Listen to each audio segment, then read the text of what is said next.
Welcome to Pre-Snap Podcast, presented by LineStar app. Here's your host, Casey Bubba and Scott Bogman.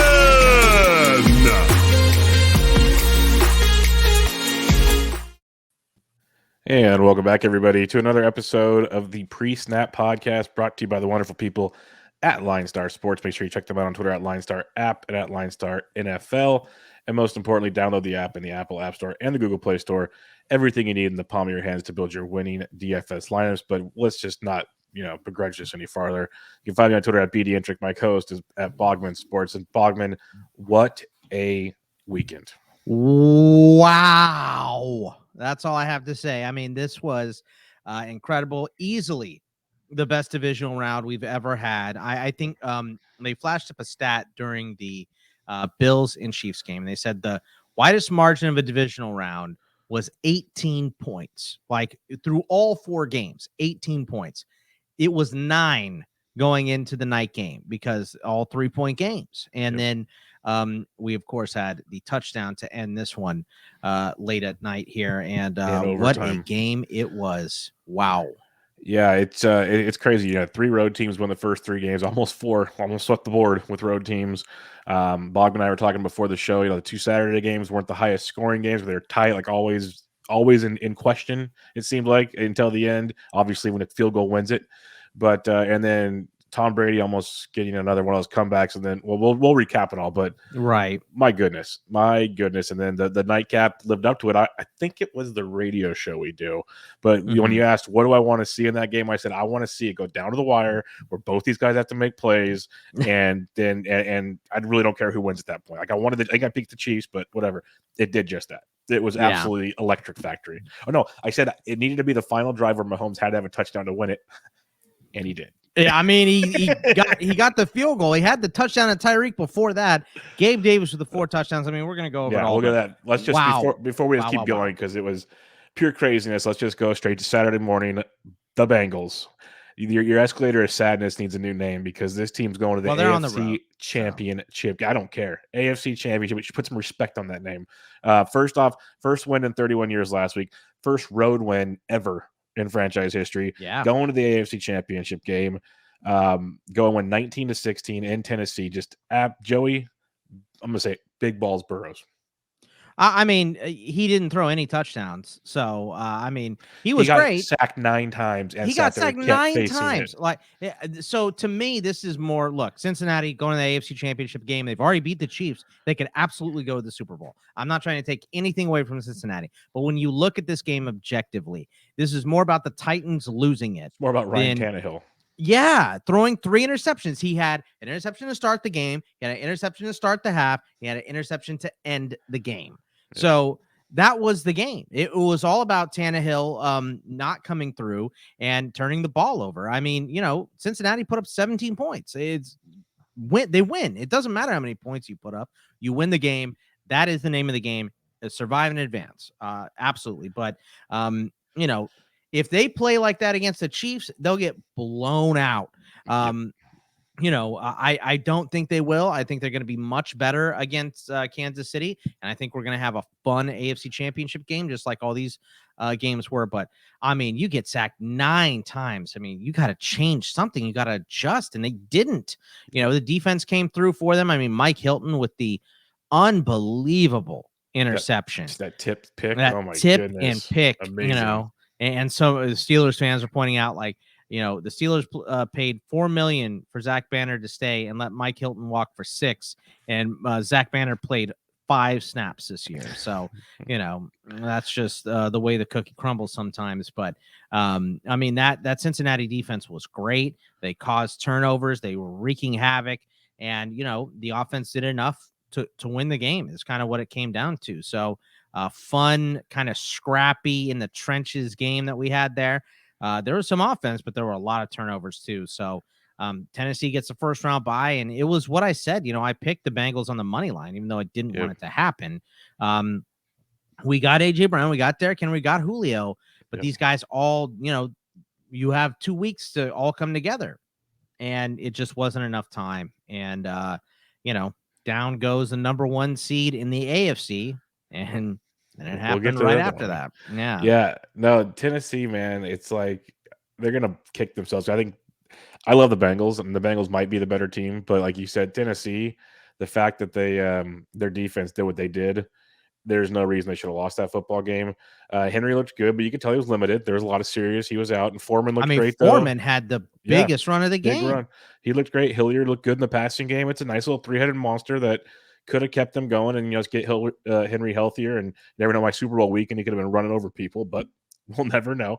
But it sucked for Tanya. I love the meme you sent me. It was Tannehill in the regular season. He's got the Titans jersey on. Tannehill in the playoffs. It's the Miami Dolphins Tannehill. I'm like, yeah, it's pretty accurate. So that was good. But I just Burrow, man. I know he didn't score any touchdowns or anything, man. But to just sit there hit after hit and not give a whatever. And there was that one on the they blew the whistles. You couldn't hear it on the delay of game or the timeout when the guy went low on Burrow and he started limping. I was like, oh no. Yeah, it looked like I was like Carson Palmer all bit. over again. Right, like, here we go. And it had that feel. I was like, please don't be that, and it wasn't. And I know I saw some Steelers fan tweet out. It was like when Steelers fans fanboy over Joe Burrow, and it was like the puking emoji or whatever. And I was like, well, I mean, I like good football, and that is what Joe Burrow is. Like, he's a great football player. He's tough. He has brought this team all the way here. They won on the back of their defense this week. So, beating Kansas City in Cincinnati in a regular season game is different than going on the road and playing Kansas City, who has been in the AFC Championship for 4 years in a row now. So, insane. I think it's going to be a great game. Cincinnati cannot have the game that they had against Tennessee to win, though. Yeah, we'll get to see, because Higgins did bounce back this week. Uzomah kept balling out. And Chase, like, it wasn't like the monster Chase game, but he had some huge plays. Like, that dude just electric. He still had over 100 yards. Yeah, he was great. He had some big plays. So it'll be a fun one, and we'll talk about here in a little bit for sure. Wrapping up our Saturday was a sad moment for me and some guys on a text message thread I'm with. And then the Niners fans on that thread loved it. Niners win 13-10 over Green Bay. Snowstorm. Blame Alex Rodriguez for changing beanies mid-game, whatever you want to do.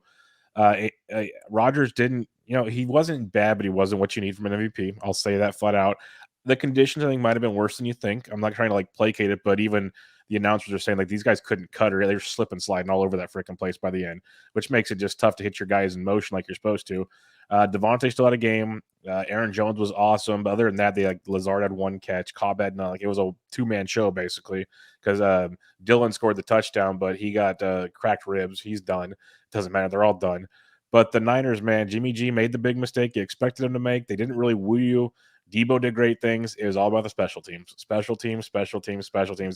that one's a tough one to swallow for Green Bay for sure. Yeah, I mean, it's that is a difficult loss. And, it was really, to me, the tale of two halves, because you see Jimmy G in the first half. He's hitting these guys in the hands. They're wide open. They are dropping balls. Kittle dropped the most ridiculous pass ever. I mean, it was laid perfectly, and he tried to body catch it instead of stick his hands out. I don't get it.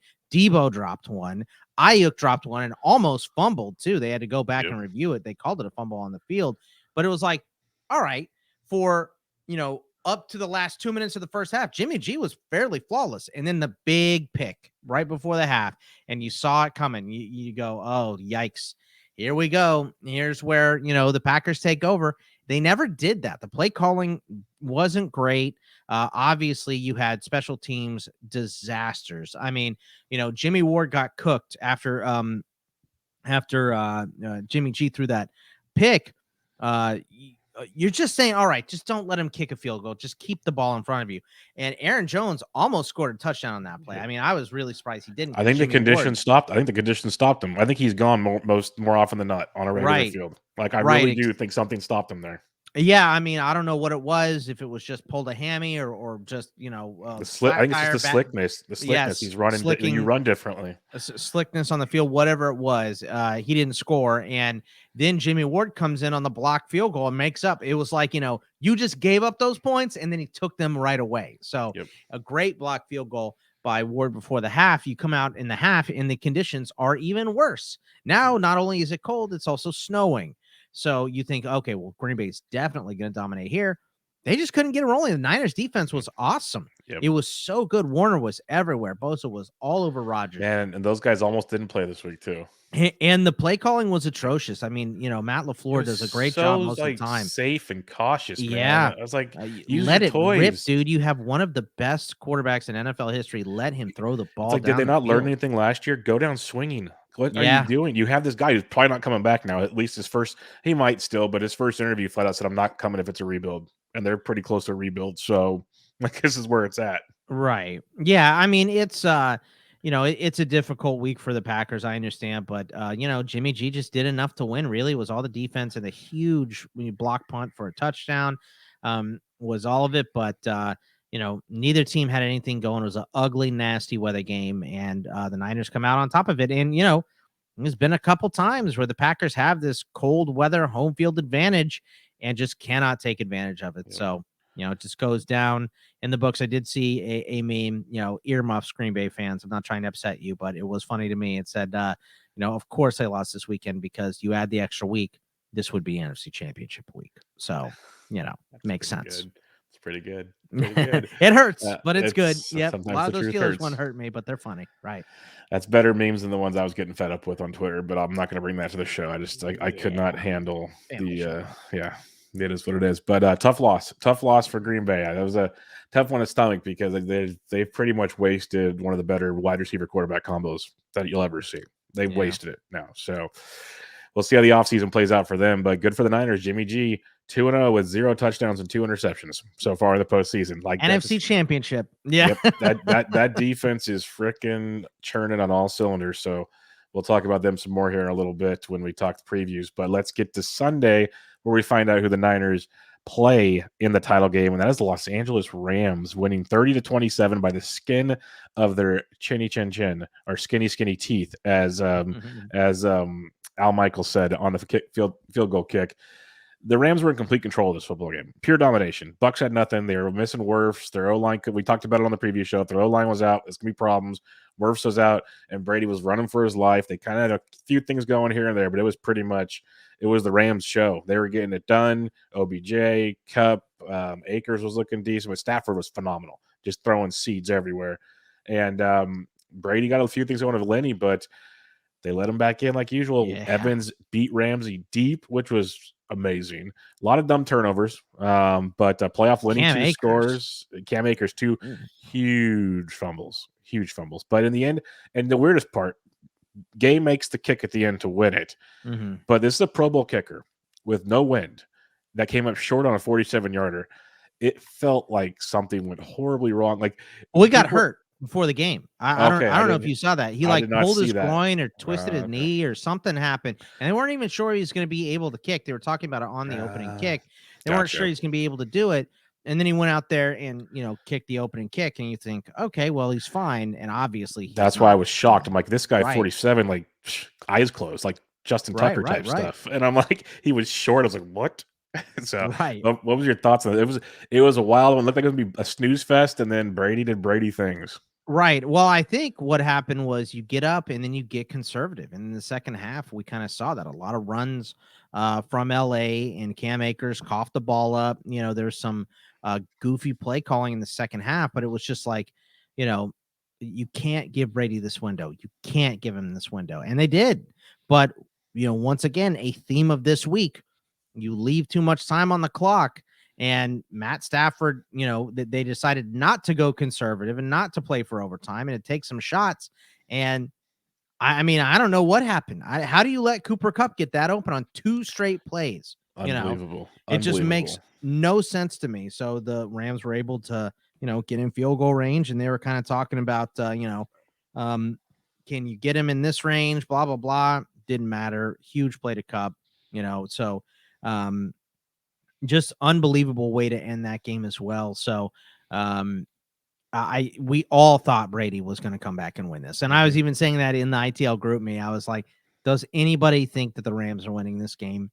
And only one person thought they were going to win the game. I mean, everybody after that tie, it's such a good call on 4th down too. You hand it to Fournette. He breaks the tackle in the backfield and scores. You feel all the momentum shifting to Tampa Bay, and they're at home. But those 2 big plays of Stafford, I mean, give it up to the play calling there. You know, they screwed it up for a quarter and a half in the second half, but then came through when they needed it. And, you know, obviously got the game winner, and they're hosting the NFC Championship now. So, yeah, that last pass to Cup was in the slot like he is most of the time, and they did a slot blitz. So the safety had to take it over. Why? I mean, Who on earth? There's one guy you had to cover. One guy. Like, make Beckham beat you. Make Higbee beat you. Anyway, there's one guy you had to cover, and you screwed it up twice. Like, that's another one of those. I know you can. It's always Captain Hindsight stuff, but like, why? Right. Why? But especially for a guy that's going to be probably a head coach in football next year. Like, he's getting big time reps, and that was a tough one to swallow. But mad props to Matt Stafford. He threw that on a freaking dime. And I think really that changed LA, because I mean, you know, even last week when they beat the Cardinals, it was like, all right, well, the defense crushed the Cardinals. And the Cardinals have been struggling, like, whatever. And it looked like they were kind of winning that way too. You know, by beating up Brady, that offensive line obviously was wrecked, but Von Miller was going crazy. Aaron Donald was constantly in the backfield, right? And you thought, okay, you know, but I think that last drive kind of woke Stafford up. And, you know, we'll see what we get out of him next week. It's going to be a fun one. Yeah, be a very, very fun one. Round 3, as they say. And then the nightcap of all nightcaps. The Kansas City Chiefs in overtime, 42-36. This was a typical heavyweight fight. They felt each other out for the first couple rounds. Like, it was back and forth, slow go. It was 14-14 at the half. It felt like it was still like 7-7 because there wasn't a lot going on. And then, boom. Like, the last 10 minutes of the game, just absolute boom. It was playing Madden against your friend, where it's like, we're just going to do, it's the old Mike Leach play, just go 4 deep. Let's just go 4 deep. That's what it felt like. I know it wasn't, but that's what it felt like. Just boom, boom, boom. And it was, I couldn't leave. I was watching my daughter. My wife was gone, and I just put her in her play area. I'm like, I'm watching this game. It was absolutely amazing. It was ridiculous. Yeah, man. I mean, you know, the Bills get the ball first, and they come out. They go for it on 4th and get it. And 4th and goal, they go for it and score, you know, and you think, all right, that's what you got to do. If you're going to come into Kansas City and beat them, that's what you got to do. And they had the lead for so long, you know, and Gabe Davis with the huge day. Unfortunately, Tyrann Mathieu went out quick for Kansas City. So, you know, just the back and forth, and to see Josh Allen hang in there, didn't flinch once. Obviously, I think that these overtime rules in the NFL are stupid and need to be for the playoffs for sure. Sure. I mean, I just, you know, let both teams touch the football. Both defenses are gassed in the 4th. They're even more gassed in overtime. So of course you're gonna score most likely on your first possession. I can't remember the last OT playoff game, but I remember Seattle winning a game like that too. I just think it's a travesty. You got to give both teams a shot here. But anyway, you know, 13 seconds. You know, Buffalo scores to go up and leaves 13 seconds on the clock. And Kansas City gets in field goal range. And Butker, who had missed a couple already, extra point and a field goal, nails it. You know, and it was cold. It wasn't Green Bay cold, but it's cold in Kansas City. That's got to feel like kicking a brick. You know what I mean? So adrenaline, baby. Yeah, exactly. So, I mean, Kansas City just does it again, and Patrick Mahomes just proves why he's got the magic. Tyreek Hill has the magic. They built this team like a track meet. You know what I mean? This is what the Ravens have been doing as well. And you just think about this quarterback play that you have in the NFC. It's going to be so hard to crack it. You have Josh Allen.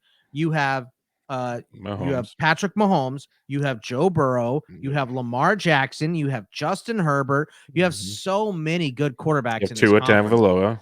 I mean, yeah, you have others, right? So out there. I know it's a bad comp. Mac Jones, want to give him some credit maybe?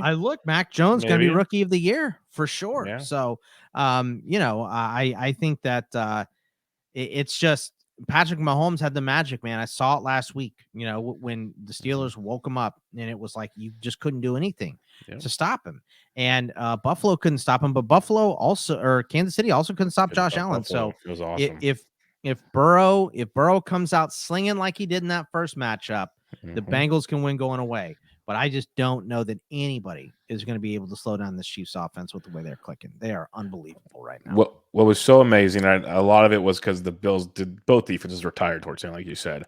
But like early on, Mahomes was doing the magic tricks. He's running for his life, like, and he was running for first downs. Yeah. Like early on, I'm sitting there going, okay, we knew this Bills defense is good. Like the Chiefs are screwed. Like they're just ruining him right now because it's all coverage basically, and they're just like, and we called that going into it, and everybody could see like their defense is that good. I'm like, this could be tough. Like especially after the Bills just went down 2 4th downs, the whole thing. I'm like, who? But then they kind of did their thing. And then the second half, you make adjustments, teams. And then plus guys getting tired, like you said. So many good calls, so many ballsy calls. That's what I'm saying. Like watching like the play calls, I'm like, that's freaking genius. Like that little like motion play to Jerick McKinnon on a 4th down to pick it up was just such a good on Mecole Hardman. The second to last drive. You're talking about the one McKinnon. Yeah. The Mecole Hardman little swing pass where it goes against like down almost into the 10 or whatever. I mean, I'm talking about the one he scored on. I mean, just I was thinking overtime, the one that got him down there. All of these calls were so good. But just the two passes they made. Your best play though is throw it to Tyreek. That's your best play. That one to Tyreek, literally like over the middle, and he just goes zip. Yep. Gone. I was like, they got him, Hardman, and Pringle. Pringle's not the fast, but he's still fast. Like he's their kick returner. He's fast. Like they're built. Like it's just crazy what they could do out there. And Demarcus Robinson ain't that slow. Like, right? They got toys out there. Track team. I'm telling you, man. That's how the Ravens have built. That's how the Chiefs have built too. But those 2 last plays to get the field goal were like some of the most genius plays I've ever seen. Literally, like, we're gonna have 3 guys on the side. We're going to put them out together, give it to the guy behind them, so they have 2 more blockers, like a screen pass almost. Goes and gets like 20 yards, then timeout. It was just genius. It was like the simple stuff and genius to do, and amazing. That's why Bieniemy is definitely going to be a head coach next year, and probably already should be. And Andy Reid Andy Reid's awesome, And that touchdown pass to Kelsey when he threw it, I'm like, what's he doing? And it was just a play that Kelsey knew what to do, and the defender had no chance. It was just. Jump ball. And this is not defaulting. Josh Allen he might have been better than Mahomes. Like he was, I think he was. He was. Well, it helps that Gabe Davis like broke guys' ankles all night. Like just literally broke. Hughes one. I've never seen an NFL player get routed like that. I literally tweeted out, I'm like, how do you leave him wide open? And I saw the replay. I was like, oh. Yeah, that's what I said too. I was like, how does he get that open? And then they show it and, just juked him out of his shoes. It looked like an NBA move. Yeah, Allen Iverson tipped the cap to him. 100%, dude. Like, he's like, holy shnikes. Yeah, it was crazy. It was one of those games that, like, I told some people in some chats I was in, I'm like, they were all like mad about stuff. I'm like, the reason why we're mad is A, it was amazing, and B, sadly, someone had to lose. Right. That's all. Like, neither one. We said it going on the preview show. Like, it should have been the AFC title game, if not the Super Bowl. These are the 2 like amazing teams. Someone had to lose, and it absolutely sucks.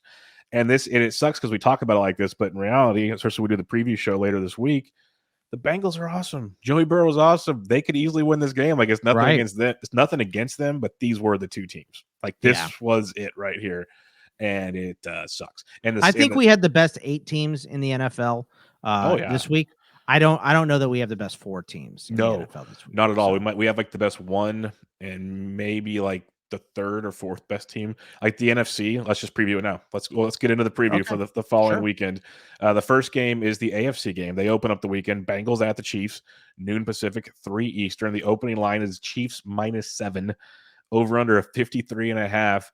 That's showing little to no respect to the Bengals, which is quite surprising, but you never know. You never know going into Arrowhead. It was one thing to play at your house and beat them, especially when the Chiefs didn't have to have the win. We talked about it even in the previews then, like Andy Reid might hide a few things back. He's done that in the past. Not saying he did because the Chiefs came slinging it, but as much as I like the Bengals, as much as they can beat anybody, the Chiefs, like for the last month to 2 months, have just been locked in, and it's terrifying. Yeah, I don't know how you stop the Chiefs. So that's problem number 1 is stopping the Chiefs, right? Problem number 2 for Cincinnati, in my opinion, is stopping this pass rush because look, Melvin Ingram was moving dudes. Frank Clark hasn't looked this good in a while, and Chris Jones is on that line, right?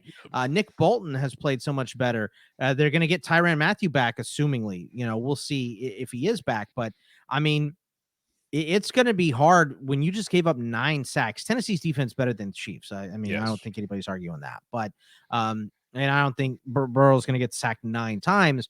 But is he going to hold the ball too long on one play and give it up? Is he going to not even hold the ball too long on one play and someone's just going to blow past to your offensive lineman and he's going to get crushed, right? So that's those are the things adding up against Cincinnati to start. Obviously, you're on the road. It's going to be cold, all that good stuff as well. But on the other side, I mean, you can't give up what you gave up and expect to win another game like that. You can't put all of your eggs in the Patrick Mahomes, Tyreek Hill, Travis Kelce basket and expect to win. Your defense has to step up and make a play if you're Kansas City. So they got to step up and stop someone. I mean, you get a minute and 2 seconds left, man, and they score with 13 left. So, you can't give that stuff up and expect to win the game. That's the problem for Kansas City. So, and also, the run game has got to get going. Jerick McKinnon, it looks good. What are they doing? Is it McKinnon? He out-touched CEH in this game because, CEH had, I think, 4 rushes for 49 yards at one point. It was like, well, maybe you need to give him the ball one more time. You know what I mean? Like, what is happening there? So, right now, I'll tell you that I'm going to pick Kansas City unless something else really stands out. But I'm definitely going with the over in this game because no one can stop Kansas City and Kansas City can't stop much. So I think that's what we're going to have. And that's what's going to make this game exciting and down to the wire again, I think. Yeah, I'm with you on the over at initial glance. Obviously, like you said, things can change by the time we record again, but early glance, that's what we're doing here. I like the over for sure. I'm still tempted to take Cincinnati as much as I like Kansas City because I just respect Burrow and company to, at worst, they'll fight to the end and try to, like, the back door should be open. Right now, it's KC by 7, like you said, in 53.5, right? That's the line? Okay. Yeah. So, like, that full touchdown, man, that's a lot of points for a very good team. For a very good team, it's tough. But and look, I dislike Cincinnati, but you've been picking them. 7, that might make me pick them. So that's what I'm saying. It's tough. It's tough. So that'll be a fun one to break down more as we get some more news and see how guys get healthy. Like, no Matthew could change a lot. That's all I gotta say. So, try guarding Chase and Higgins and Boyd and Uzuma with no big Matthew. We saw how that worked for this past weekend. All right, NFC title game. This one, like we said, we have like the best team in Kansas City. I don't think we have the best team in the NFC. Maybe the Niners are getting to be the best team, but I think we kind of missed out on the best teams in the NFC, let's be honest. But Niners are the Rams, round 3 in SoFi. Last time they played there, the Niners won to get into the playoffs, and it felt like a home game. Probably will again. But the Rams are -3, basically a pick 'em. That's the home number. Over under 46.5. They're trying to curb that, by the way. I saw that too. Yeah. It's so funny. This is just what happens. Tennessee tried to curb that with Cincinnati too. Right. Oh, really? I didn't know that. They're close geographically, obviously. So, but it's probably going to look a little half and half. I think there's going to be a lot of Niners fans there. I think this game way closer, in my opinion. And I think Cincinnati, Kansas City is close. Cincinnati beat them earlier this year. So this game way closer. This is going to come down to who makes the big mistake, right? Is it Stafford? Or is it Jimmy G? And Jimmy G has made the big mistake 2 weeks in a row. So it's going to be hard to pick them, especially with the way this Rams defense has been playing. Yeah, they did let Tampa Bay come back, but you have the greatest quarterback in the history of the game making that comeback and completing it. He completed the comeback. The defense just let them down at the end. So it's not that the Rams are impervious. We saw Mike Evans cook Jalen Ramsey, and that's, it's rare. If Tyreek Hill cooked him or, Debo or somebody, I feel like that would make more sense than Mike Evans. Mike Evans is big. He's not necessarily not that fast. Exactly. But, got him a couple times. So, it's, this is going to be a great game. It's hard though. It's hard to win, beat a team 3 times in a row in a single year. I know that the Rams are favored. I think that might that hook though at this point. I think that's what's going to get me. I think I'll take the Niners. I will also take the under just because I do think we're going to see a couple mistakes. We saw Akers fumbling. We saw Jimmy G throwing picks. Obviously, if you're the Niners, right, you got to come into this game with all the confidence. You just beat Green Bay in the cold. Yeah. The Rams in LA, you've already done that. You left you drug your trunk in the snow on the way out. Right, exactly. So, you should come into this game with supreme confidence and no nervousness. But if the Rams peak their almost unbeatable because of what they have on defense and offense. They're not peaking right now.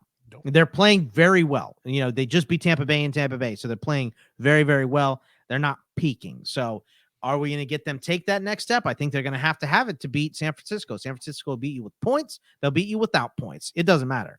So this is going to be a really good game too. And obviously, I think the defensive lines of both these teams are going to determine this game.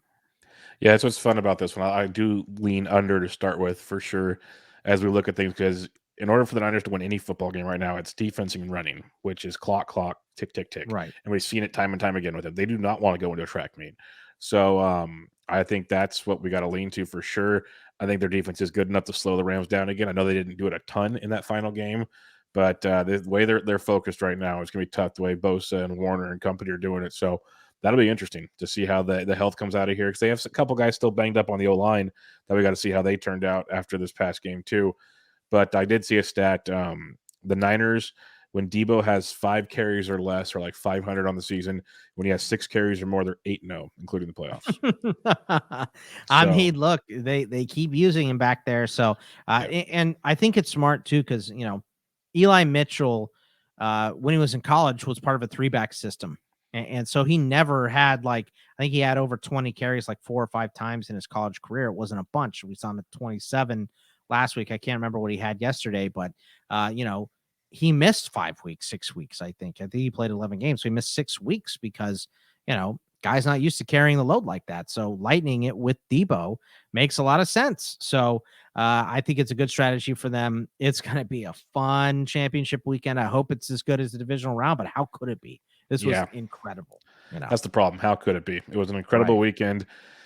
We'll be back with you guys later in the week to preview it, give your DFS preview, your picks and bets and everything. But enjoy it. Take a deep breath. Go take a cold shower. Whatever you need to do. Because and rewatch it every night on NFL Network, hopefully, because that was an instant classic. Like that game, if you miss football in July, turn that game on. That'll get you going again, because that was amazing, amazing stuff. But we'll be back to you guys later in the week. Make sure you check out LineStar on Twitter at LineStar NFL and at LineStar app. Check out Bogman on Twitter at Bogman Sports.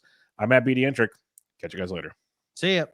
Thanks for listening to Pre-Snap Podcast, presented by LineStar app. Please like, comment, subscribe, and rate for good karma in your fantasy football games.